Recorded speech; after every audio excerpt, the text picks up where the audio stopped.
Hello students, welcome to my YouTube channel engineer से stop. और आज के वीडियो में हम फाइंड एस एल्गोरिथम का एक और एग्जांपल देखेंगे। इसके पहले जब मैंने फाइंड एस एल्गोरिथम को एक्सप्लेन किया था तो मैंने एक एग्जांपल दिया था। ठीक है, आज हम फिर से एक एग्जांपल नए एग्जांपल के साथ डिस्कशन को कंटिन्यू कर रहे हैं। तो देखिए, जो आपका फाइंड एस एल्गोरिथम होता है ये आपके नेगेटिव जो एग्जाम्पल्स होते हैं उनको कंसीडर नहीं करता। इसका मतलब कि आपका ये जो ट्रेनिंग सेट दिया हुआ है इसमें हम ये वाले एग्जाम्पल को कंसीडर नहीं करेंगे, और अगर कंसीडर भी करते हैं तो जो हमें प्रीवियस हाइपोथेसिस मिला था वही हम इसको असाइन कर देंगे। तो चलिए देखते हैं। सबसे पहले हमारा काम होता है, हम एच नॉट को इनिशलाइज करते हैं किस पे, H naught is equals to all five पे सेट करते हैं। ठीक है, ऑल फाइव का क्या मतलब है, आपके पास जितने एट्रीब्यूट हैं उतने फाइव हम पुट करेंगे, 1 2 3 4 5 एंड 6। ठीक है, इसको हम 1 2 3 4 5 इस पे हमने सेट कर दिया। ठीक है, अब अगला स्टेप हमारा आता है कि हमें H1 को क्या करना है। चलिए अब हम लोग फर्स्ट एग्जाम्पल से स्टार्ट करते हैं। ठीक है, तो एच नॉट हमारा हम मोस्ट स्पेसिफिक हाइपोथेसिस पे सेट करते हैं, तो हमने मोस्ट स्पेसिफिक बना लिया। अब जो H1 होता है, H1 हमारा जो फर्स्ट पॉजिटिव एग्जाम्पल होगा, ठीक है, हम उसी को H1 पे सेट कर देंगे। ठीक है, अगर आपका नेगेटिव है, ठीक है, अगर आपका जो फर्स्ट एग्जाम्पल आपको नेगेटिव मिलता है तो H1 is equals to all five. ठीक है, और अगर आपको आपका जो फर्स्ट एग्जाम्पल है वो पॉजिटिव मिलता है, मींस उसका जो क्लासिफिकेशन है that is positive, means yes. ठीक है, तो इन दैट केस आपका जो फर्स्ट एग्जाम्पल के जो एट्रीब्यूट वैल्यूज हैं हम उसी को पुट कर देंगे, like H1 is equals to what, sunny, warm, normal and normal, strong, warm and same. ठीक है, H1 के लिए हमें यही सारी वैल्यूज मिल गई। ठीक है, अब हम देखिए, अब इसका मतलब H1 की वैल्यू क्या है, जो यहाँ पे सारी वैल्यूज मिल रही है वही हमारी H1 की वैल्यू, राइट। चलिए एक सेकेंड, यहाँ पे था सेम।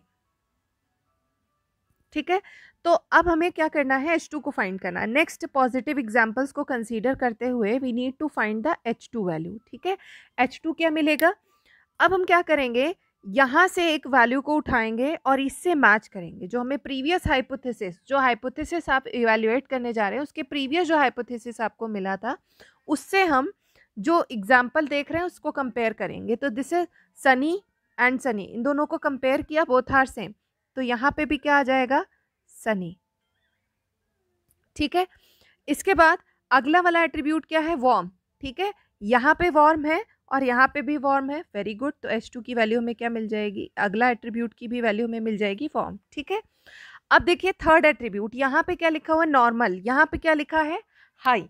ठीक है, तो जब एट्रीब्यूट वैल्यूज मिसमैच होती हैं, ठीक है, तो हम उसे जनरल हाइपोथेसिस से रिप्लेस कर देते हैं, और हमें सबको पता है कि जो आपका जनरल हाइपोथेसिस होता है उसे हम क्वेश्चन मार्क से रिप्रेजेंट करते हैं।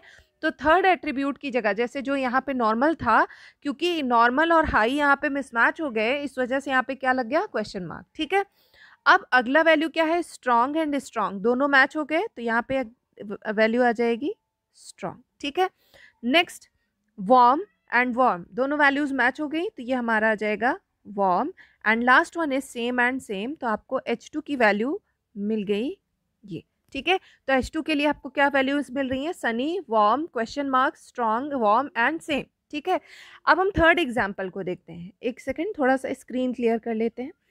तो थर्ड एग्जाम्पल को जब हम देखेंगे तो ये कैसा एग्जाम्पल है, नेगेटिव। ठीक है, तो आप ये कह सकते हैं कि अगर नेगेटिव एग्जाम्पल है तो H2 is equals to H3 बोल दीजिए, मतलब आपकी जो H3 की वैल्यू होगी वही आएगी जो आपके लिए आपके पास H2 की वैल्यू आई हुई है। ओके, तो अब हम देखेंगे कि what is value for H4। H4 की वैल्यू फाइंड करने जा रहे हैं, मतलब हम फोर्थ एग्जाम्पल को कंसीडर करेंगे। ठीक है, आइए H4 की वैल्यू को देखते हैं, मैच कराते हैं। Sunny and sunny both are same, very good, match हो रहा है, मतलब यहाँ पे हमें क्या मिल जाएगा, सनी। ठीक है, नेक्स्ट वैल्यू इज वार्म, यहाँ पे आपके H3 में वार्म आ रहा है और यहाँ पे भी क्या आ रहा है, वार्म, तो ये वैल्यू भी क्या हो जाएगी, वार्म। ठीक है, and this one is strong and this one is high, sorry sorry sorry sorry, one second, एक वैल्यू मिस हो गई, यहाँ पे क्वेश्चन मार्क है। थर्ड एट्रीब्यूट की वैल्यू आपके हाइपोथेसिस में H3 में क्वेश्चन मार्क है और यहाँ पे लिखा हुआ हाई, ठीक है। तो अगर आपके पास ऑलरेडी क्वेश्चन मार्क है तो आपके पास फिर से क्वेश्चन मार्क आ जाएगा, ठीक है। मतलब question mark is general value, it can accept any value, right. अब नेक्स्ट हमारा है स्ट्रॉन्ग एंड स्ट्रॉन्ग, ठीक है। तो ये दोनों हमारे मैच हो गए, तो ये हमारा आया स्ट्रॉन्ग, ठीक है। अब यहाँ पे लिखा हुआ है वार्म और यहाँ पे क्या लिखा हुआ है, कूल, ठीक है। यहाँ पे लिखा है वार्म, यहाँ पे लिखा है कूल, ठीक है। तो यहाँ पे क्या हो जाएगा, it will be question mark, ठीक है। ओके, तो नेक्स्ट वैल्यू आपका आया, यहाँ पे लिखा है चेंज और यहाँ पे लिखा है सेम, ठीक है। तो ये हमारा कन्वर्ट हो जाएगा क्वेश्चन मार्क में, ठीक है। तो आपके पास फाइनल हाइपोथेसिस वैल्यू क्या आ गई, हमारे पास फाइनल हाइपोथेसिस जो वैल्यू आ गई that is written over here. मैं थोड़ा और क्लियर लिख देती हूँ, let me clear the space. तो final hypothesis value 1 second, H4 is equals to sunny, warm, question mark and then strong and then question mark and question mark, ठीक है। So this is the answer given by the find S algorithm, ठीक है। Find S आपको यही solution देगा।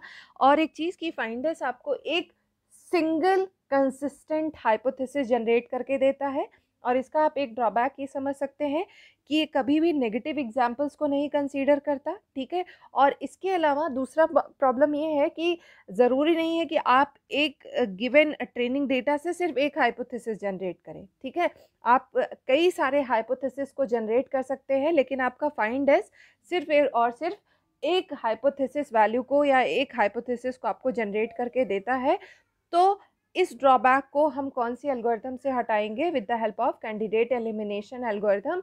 तो candidate elimination algorithm जो है ये आपके मल्टीपल हाइपोथेसिस को जनरेट करके देता है, ठीक है। और as well as positive examples जो यहाँ पे नहीं कंसीडर हो पा रहे हैं उनको भी कैंडिडेट एलिमिनेशन एल्गोरिथम